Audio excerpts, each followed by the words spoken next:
And we're back. Round two with Fred in the midst of his story. And these are one of the challenges that occurs when you're doing Instagram Live because you're only limited to the 1 hour time. And when a conversation gets so exciting, exactly like as Fred is talking about, things kind of have to pause. Hi, Brooke. Thanks for joining us. Love you, girl. Miss you over at the garden. Hopefully we can once again reconnect. Thank you for supporting the Sunday Gratitude. If it's your first time here, welcome. And yes, Yasmin, we need the end to that story. So Fred, we need you in here. Let us know how that end of that story goes.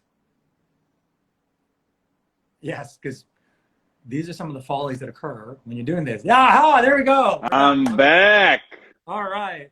I know. People want to know People are like, the end of we the need story. the end to this story.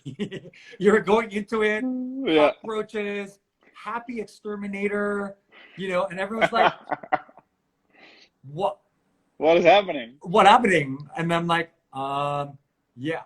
So we're doing this in style.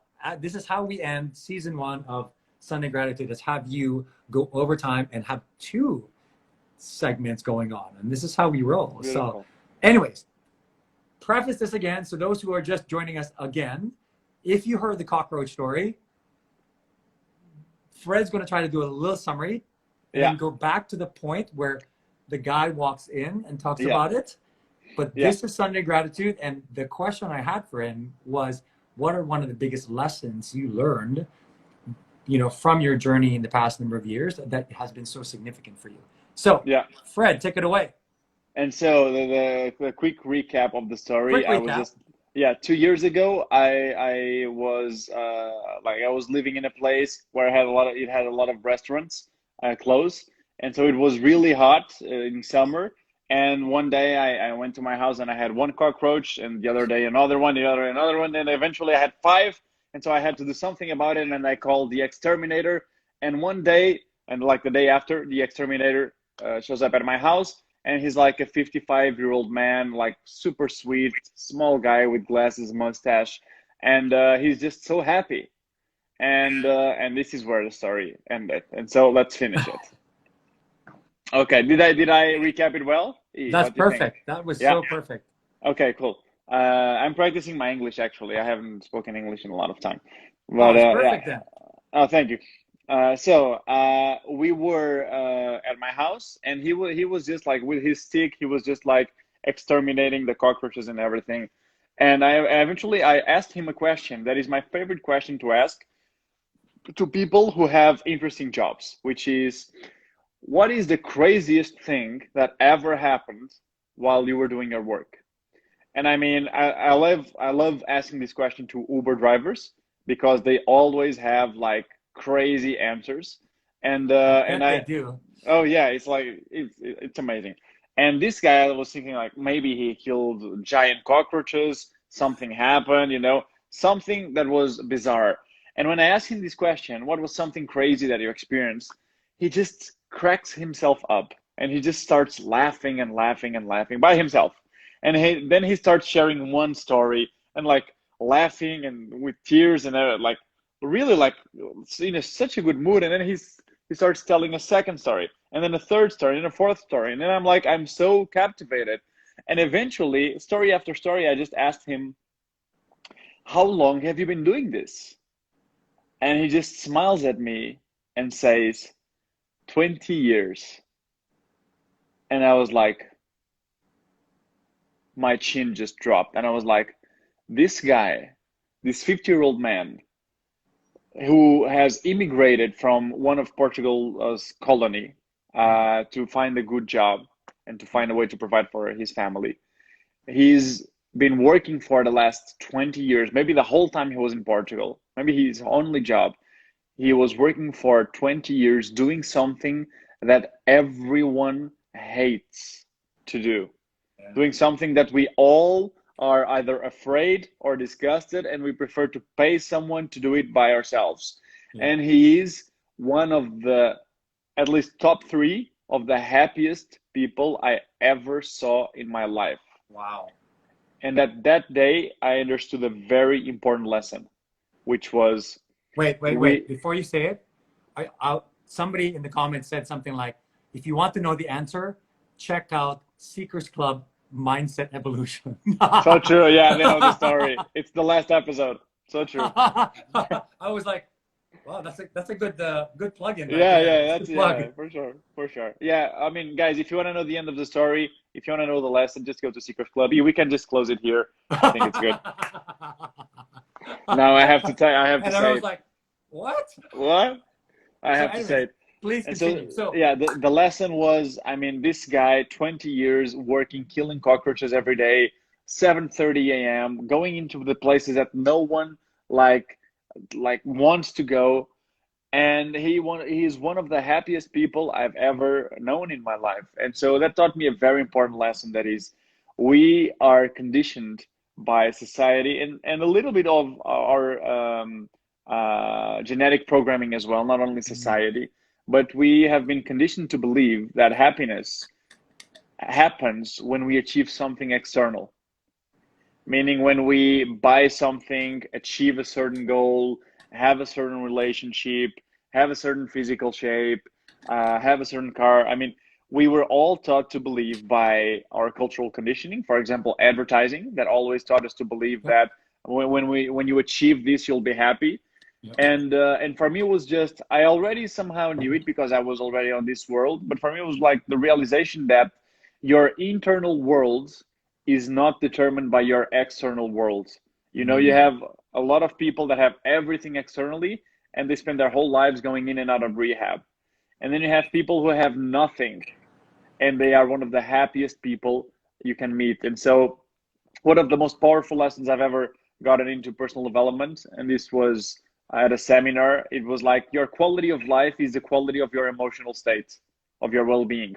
And so you can have everything externally, but if you're always stressed, always frustrated, your quality of life is stressed and frustrated.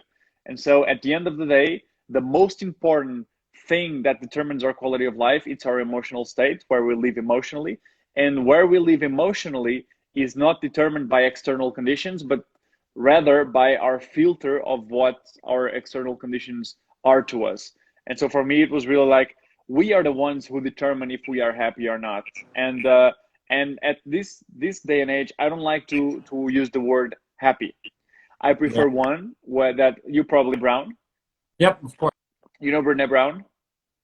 Yeah, of course. She calls it the joy of being. You know, The happy joy is of being something. absurd. Yeah, for her, happiness depends on circumstances. If things go your way, you're happy. If things do not go your way, you're unhappy. But the French people, they call it joie de vivre. Joie Le de joie, vivre. Yep. joie de vivre, the joy of living. And that is something that no matter what happens externally, it's something that you always have inside you.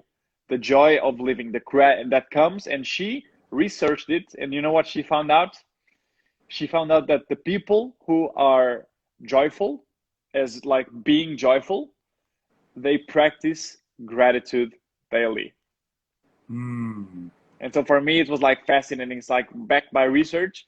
The people that are like the most happy, being the most that are joyful, then they're like joie de vivre. They have that. They are the ones who practice gratitude. They are not grateful because of circumstances. They practice gratitude.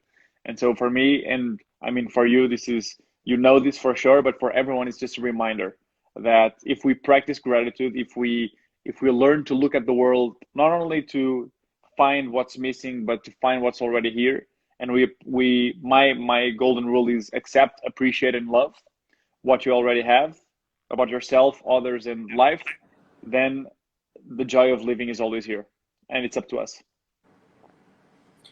wow. In the end, what we begin and we end with is with gratitude. And whether there are cockroaches involved or not cockroaches involved, uh, will come to the point where, in the end, what makes our life worth living is what the things that we are grateful for at these exact moment in times. I mean, yeah, I mean, that was an amazing story. It's always fun to see how people are so happy in certain places where challenges are abound. I mean, you'll go to places around India and South America and to my home country in the Philippines, where you know, where there are times that there are a typhoon that would come over and take over the entire country, and there'd be floods in certain areas. And yes, people will go through emotion, and yes, people will go through hardships, but they will still find an opportunity to be happy and smile, and because it's because of the fact that they look at what they have now and say, look, at least we have this, at least we're alive, at least our family is safe, and at least we're getting help. And I think by living a life in with that kind of motto around you, it allows you then to continue to move forward, become more resilient, and then in turn find yourself really being able to live a well-lived life. So regardless of the size of cockroaches. So anywhere in the world. I was once in Africa, and I was going through Namibia in a safari in the desert, and because we were tenting, and there was this one stop we had. And this is going to be a weird story. That one stop we had, that they had like a common bathroom in the campsite, and the bathroom was like had like a bathtub, and it was like a shower, and so I needed to take a shower. You're in the car all day, you're getting dust and all that other stuff, and I walk in, and there was tons of bugs because that's where the light was. Yeah. The cockroaches were like this big, like this big, and they were all over. And then I asked myself, I could either find this really gross, or I can look at it from a scientific side and say, look, these are more like African cockroaches, that they live in nature and all that other stuff. They're not from the sewers of New York. Number one, and number two, I can also look at this as like a very unique experience. And I see this, and it's like, look, when on earth can you find yourself? You know what? You need to take a shower, and the only way you do it is by surrounded by bugs. You know what? Just own it. And it's to own it, feel the naturalness of life, and be grateful for the fact that you have a time to shower. Yes, you can be scared. Yes, you can be kind of a little frightened. But the question is to ask yourself is, what are you really frightened of? Especially in a situation like that. They're like, okay, they're going to attack you. They're like, attack you? Like, I mean, they're cockroaches. Yes, they're big, but they don't physically. They're not going to bite you. Yeah, they're not going to look at you and be like, I'm going to bite you. No, I'm going to bite this giant. Yeah, you are a giant in their eyes. So of course, everything is relative.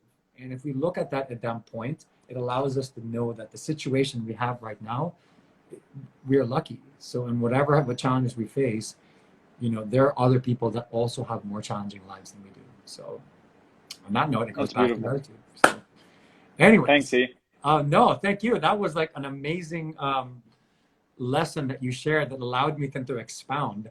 And so somebody here, Fem Rodri, I work in Ghana and see a lot of happiness, not for external reasons, because they don't have nothing, but a lot of grateful for healthy family that day. Absolutely. And day by day. No, absolutely. So true. If we take it day by day, it allows us to know that what we have right now, and then we are grateful for it, and we become happy, but not necessarily happy, but we're able to still live well. And as we talked about earlier, there are the different ways in order to have this overall balance. More 100%. On that on Seekers Club, mindset Seekers evolution. Club. Exactly.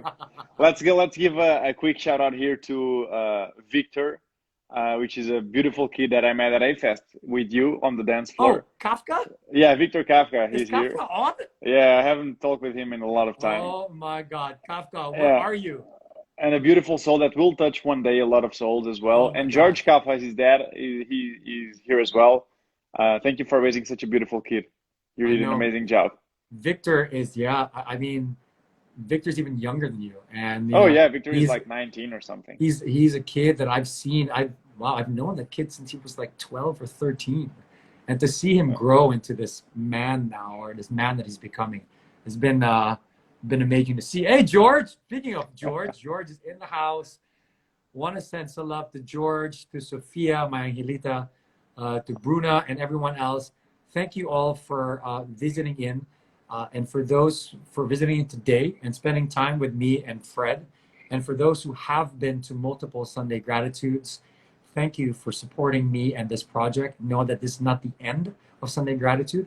This is just a pause for a second as we assess how we can improve this experience for everyone. Because just as you experienced just right now, when the 1 hour ended it, we had to shut it down and have to go back again. So how can we make this better for everybody else? Victor is in the house. Love you, brother. And yes, and will we be back maybe in a couple of weeks, probably through another medium, but we're going to think about it and let everyone know. So stay tuned here on my Instagram page, Erwin B. Valencia, or make sure you stay tuned to Fred's Instagram page, and he'll give you updates on what's going on with Sunday Gratitude as well. Any last words? No, I just want to thank you and everyone here that is looking for wisdom on a daily basis. Just follow E, and if you follow E, you'll see wisdom on a daily basis for sure. That will be my thing. And thank you all for joining. Fred, little brother, I'm so honored and deeply honored. And it's to be able to watch you grow up and be the man that you are right now has been, I have such pride to see this. Thank you so much, E. And we'll see each other for sure soon. We'll definitely see each other for sure. Whenever this world opens up again, whenever it is. True. Anybody guess? I'll be flying to New York. Yes, and I'll be. Oh no, you to Portugal. No, I'm going to Portugal. Yeah, you come this time. To Portugal. So, deal. Anyways, everyone have a good day. Enjoy the rest of your Sunday wherever you are tuning in from wherever you are in the world. Once again, so much gratitude for you for attending not only this Sunday gratitude, but the former ones. And ask yourselves whether or not you're on this Instagram Live. As you wake up in the morning, as you open your eyes and take that one breath as you wake up, remind yourself, what am I grateful for? And trust me, your life will change. Anyways, enjoy the rest of your day. Much gratitude. Much love. Peace. Thanks, E. Love to everyone. Bye-bye. Thank you, Seekers. I love you.